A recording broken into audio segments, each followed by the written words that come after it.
राजू और समीर दो गहरे दोस्त थे।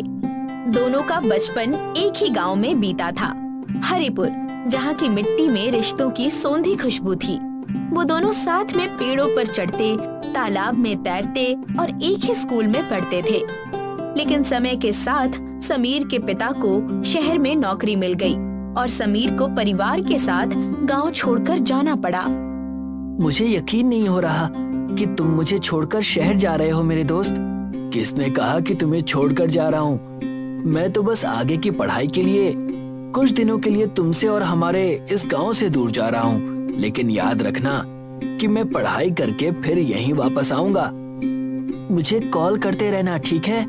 हाँ, टेंशन मत लेना, मैं तुमसे हर बात शेयर करूंगा। समीर की बात सुनकर राजू के चेहरे पर एक मुस्कान नजर आई और उसने खुशी खुशी अपने सच्चे दोस्त को विदा कर दिया। और देखते देखते सब बदल गया। शहर जाकर समीर और राजू के बीच दूरियां बढ़ने लगी। राजू यहाँ अपनी माँ और बाबा को खेती में मदद करता, वहीं दूसरी ओर समीर अब नए दोस्तों के साथ घूमता फिरता था। उसे धीरे धीरे शहर जचने लगा था।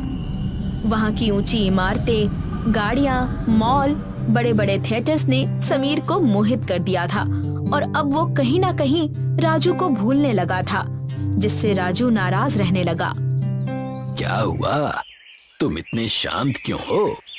कुछ नहीं पापा, समीर के कॉल का इंतजार कर रहा हूँ, लेकिन बहुत देर हो गई, उसका कॉल ही नहीं आया। मैंने भी कॉल किया था, लेकिन उसने कॉल उठाया ही नहीं। हो सकता है वो किसी काम में फंस गया हो। राजू की मायूसी उसके चेहरे पर झलक रही थी, लेकिन वो कुछ नहीं कर सकता था। आखिर 4 दिन बाद समीर का कॉल आ ही गया और राजू खुश हो गया। हेलो समीर यार, तू कहाँ है? कितने कॉल किए तुझे और मैसेज भी किया था, लेकिन तू है कि किसी का जवाब ही नहीं देता। हाँ यार, मुझे माफ कर दे। मैं और मेरे दोस्त यहाँ के बड़े वाटर पार्क गए थे छुट्टियां मनाने। क्या वाटर पार्क? लेकिन समीर, मैंने तो सुना था कि वहां जाने के लिए बहुत पैसे लगते हैं, तो तुम वहां कैसे गए? सही कहा तूने, लेकिन हमारे पैसे तो मम्मी पापा ने भर दिए। क्या, सबके? हाँ, हम सबके। और पता है, तुम्हें यहाँ होना चाहिए था राजू। ये शहर सच में जादुई है।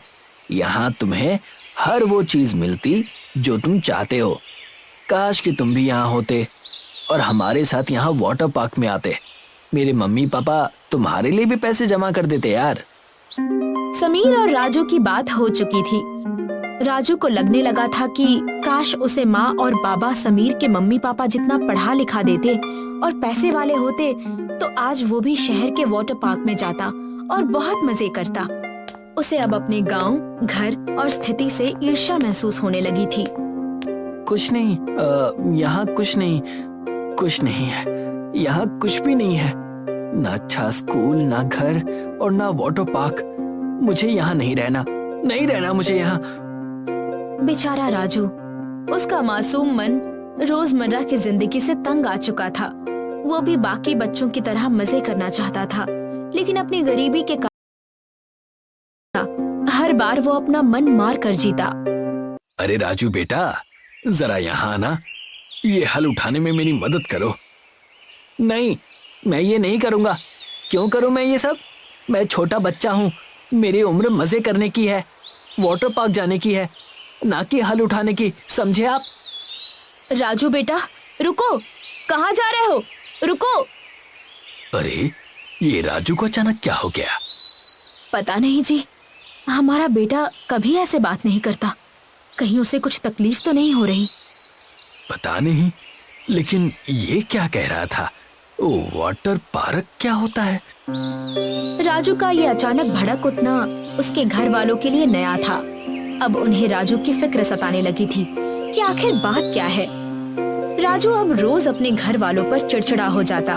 वो काम करता जरूर, लेकिन उसका मन बार बार उसे कोसता कि आखिर वो शहर क्यों नहीं जा सकता, क्यों वो बाकी लड़कों की तरह आगे नहीं बढ़ सकता। राजू इतना गुस्से में था कि एक दिन वो दूर जंगल की ओर चला गया और अपने आप से बातें करने लगा। नहीं, मैं ऐसे यहाँ नहीं बैठ सकता। मुझे कुछ करना है, मुझे भी शहर जाना है, अच्छी जिंदगी जीनी है। माँ पापा की वजह से मैं क्यों पीछे रहूं?